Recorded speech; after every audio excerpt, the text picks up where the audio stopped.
I thank the gentleman from Tennessee. The chair will now recognize himself for 5 minutes of questions. And I'll say this to the witnesses. I prepared a list of questions for all three of you. But during the ranking member's opening statements, I shared with him on the floor, my mind went away from the questions and I went back to South Carolina.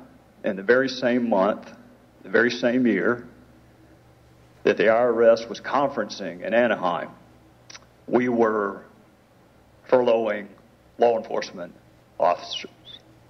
We were furloughing teachers.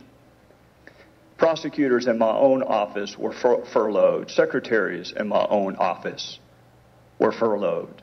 Those are secretaries who struggle to make ends meet under the best of circumstances. And here we're asking them to go 2 weeks without pay, and we canceled all out-of-town training. We brought our own food to our Thanksgiving and Christmas office socials.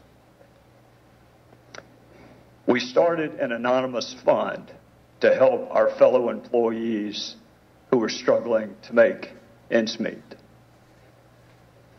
And one night, one of my secretaries came in after hours and asked if she could borrow the money to buy her child a birthday present. And she kept apologizing for having to do it. She kept saying, "I'll pay you back. I'll pay you back." And at exactly the same time, that young government employee, single mom, was borrowing money for a child's birthday present, other government employees were staying in $3,500 a night rooms.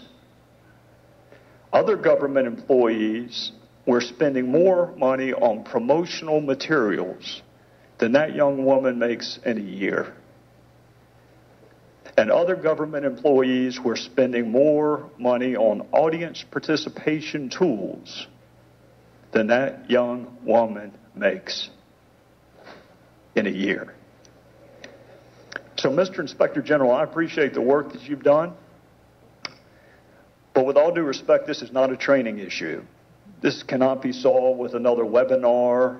This can't be solved with just one more recommendation. If we can just get that recommendation implemented, we're just one recommendation away from people acting responsibly. Mr. Inspector General,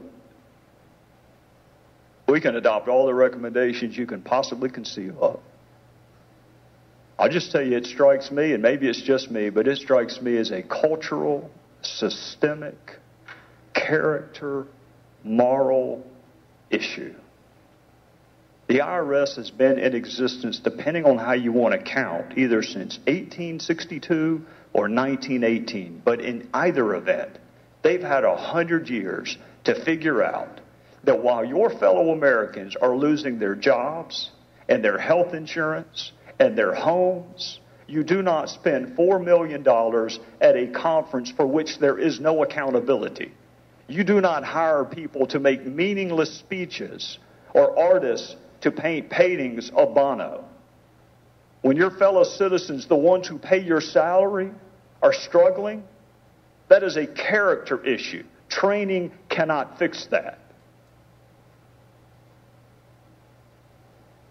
They sent more than 25 employees on a scouting trip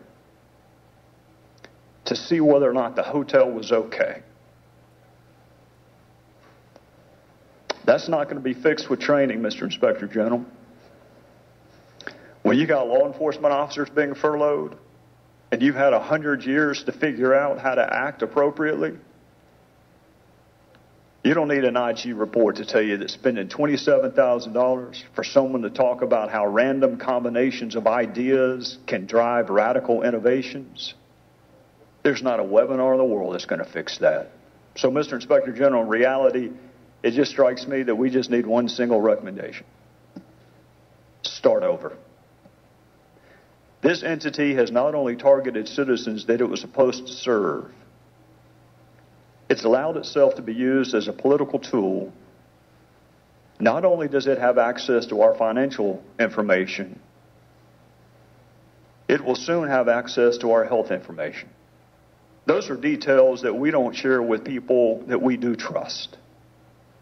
And we're going to be asked to share it with people who are so disconnected as to spend this amount of money while our fellow citizens are struggling mightily in the fall of 2010.